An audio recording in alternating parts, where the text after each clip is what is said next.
ఏమైంది? చేదేవం ఏంది గంగాలో మునుగుతాయి చేదు తీపి కాలేదా? అట్టట్లయితే స్వామి అన్నాడు. అప్పుడు రామకృష్ణ పరమహంస నీ పాపాలన్నీ నీ కథలన్నీ ఈడబెట్టుకొని గాఢ మునుగుతే ఈ శరీరం సాఫ్ అవుతుంది, ఈ మైండ్ ఎవరు సాఫ్ చేస్తారు నేను అని.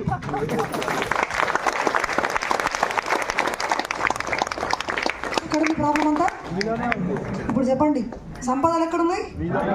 ప్రాబ్లమ్స్ ఎక్కడున్నాయి? సొల్యూషన్స్ ఎక్కడున్నాయి? ప్రశ్నలు ఇదంతా స్క్రీన్, అంతా మనకు కనిపించేదంతా ప్రపంచం అంతా స్క్రీను. ఇక్కడుంది ప్రొజెక్టర్, మూలం ఇక్కడికి రావాలి. ఇక్కడికి ఎవడైతే వస్తాడో వాడు జీవితాన్ని తన చేతుల్లోకి తీసుకోవడం మొదలు పెడతాడు, వాడు శాసించడం మొదలు పెడతాడు, వాడు లీడర్. డిఫాల్ట్ మోడ్లో రియాక్ట్ మోడ్లో ఉన్నాము సార్, నా వల్ల ఏం కాదు.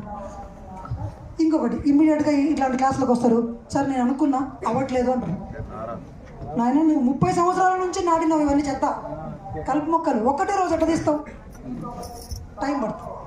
రైట్. ఇప్పుడు మనం చూసే మీడియా, మనం కలిసే వ్యక్తులు, మన తల్లిదండ్రులు, మన విద్యా వ్యవస్థ, మన పొలిటికల్ సిస్టమ్, కార్పొరేట్ సిస్టమ్, ఇవన్నీ కలిపి మనల్ని